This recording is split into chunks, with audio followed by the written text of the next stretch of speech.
Iran की फतह का ऐलान अब अमेरिका के नायब सदर जेडी वैंस ने भी कर दिया है। एक जानिब तो बड़ा इंकशाफ हुआ है कि अमेरिकी सदर ट्रंप, जेडी वैंस और बाकर कलेबाफ ने एमओयू पर, इस्लामाबाद मेमोरेंडम पर इलेक्ट्रॉनिकली साइन कर दिए हुए हैं।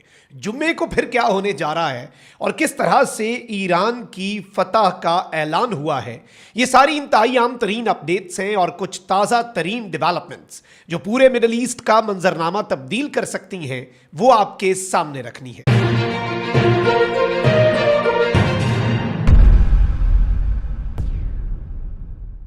बिस्मिल्लाहिर्रहमानिर्रहीम, अस्सलाम वालेकुम। मैं हूं मखदूम शहाबुद्दीन। 15 जून 2026 पीर रात का पिछला पहर।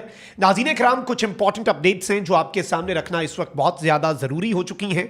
सबसे पहले तो मैं आपको ये बताऊं कि ईरान और अमेरिका के दरमियान जो मुआहिदा है उसके हवाले से बहुत बड़ा इंकशाफ सामने आया है और इंकशाफ ये है कि इस मुआहिदे पर दस्तखत हो चुके हैं और इस मफाहमती याददाश्त पर, जिसे इस्लामाबाद मेमोरेंडम का नाम दिया गया है, सिर्फ जेडी वैंस ने इलेक्ट्रॉनिकली साइन नहीं किए बल्कि इस पर अमरीकी सदर ट्रंप ने भी साइन किए हैं, ईरान की तरफ से बाकर कलेबाफ ने भी साइन किए हैं और बहुत जल्द इसका टेक्स्ट जो है वो भी सामने आ जाएगा और इसके खद्दो खाल जो हैं वो जुमे के बाद वाजे हो जाएंगे। जुमे को जिनेवा में एक बड़ी सेरेमनी होने जा रही है। इस सेरेमनी को होस्ट कौन करेगा? इस सेरेमनी को होस्ट कर रहा है पाकिस्तान।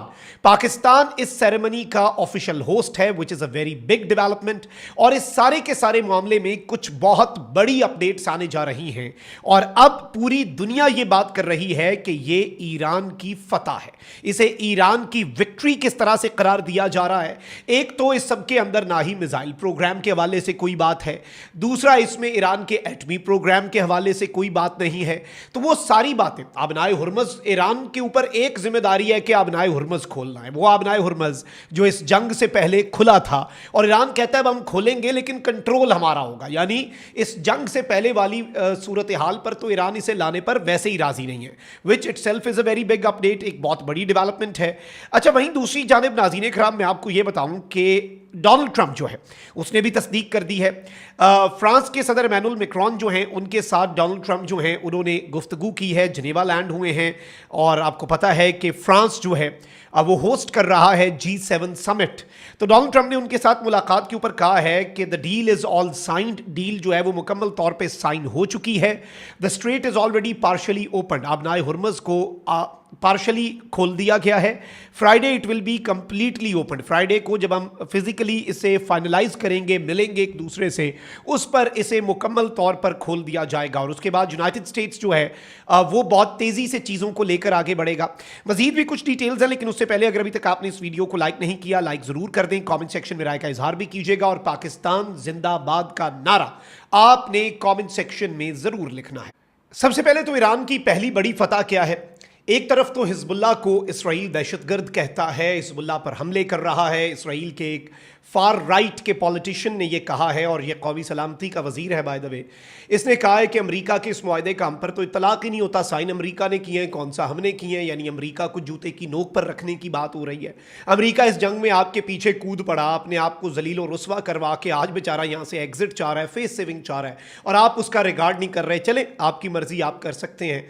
अमेरिका के साथ इस तरह की ट्रीटमेंट जो है वो इसराइल कर सकता है और अमेरिका उसे बर्दाश्त कर रहा है। ऑल्दो ट्रंप और नेतन्याहू में भी सख्त और तल्ख, और डोनाल्ड ट्रंप की तरफ से ही तल्ख जुमलों का तबादला जो है वो ज़रूर हुआ। डोनाल्ड ट्रंप ने अच्छी खासी गालियां भी निकाली एक्सियोस के मुताबिक।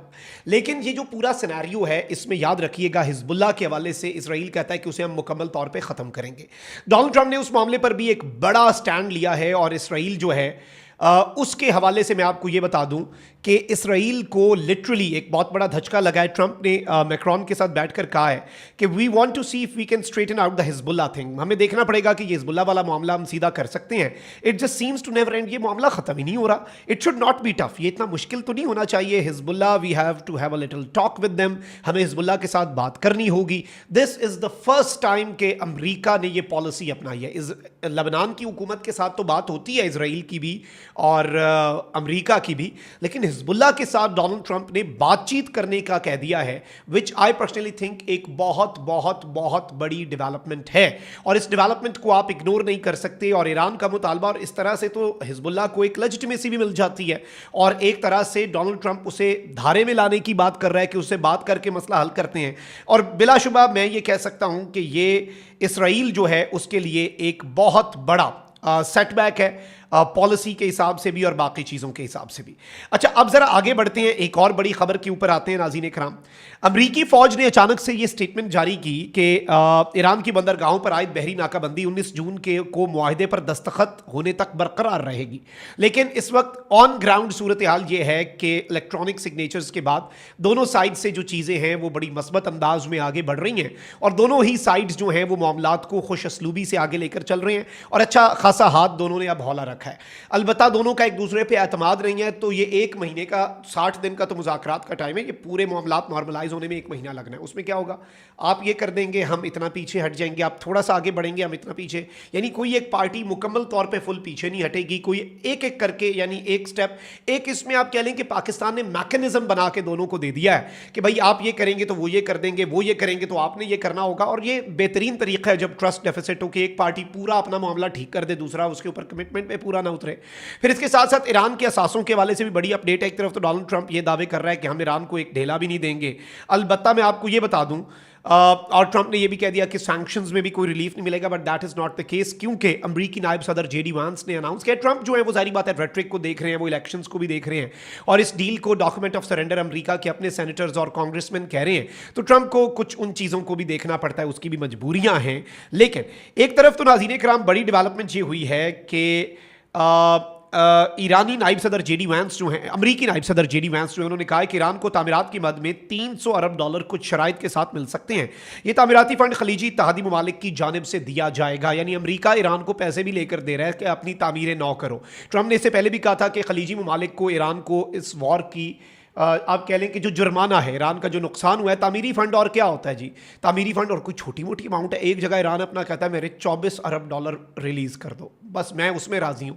ईरान शुरू में ये कहता था आप ईरान के फंड्स तो रिलीज़ कर रहे हैं, ईरान को अरबों से, ईरान के फंड्स कितने थे, $24 अरब और कुछ और जगहों पे 10-12, टोटल आप कितना कर लें, कितना ऊपर चले जाएंगे ईरान के फंड्स। और अब कहा जा रहा है कि ईरान को अपनी रिकंस्ट्रक्शन के लिए $300 बिलियन दिए जाएंगे।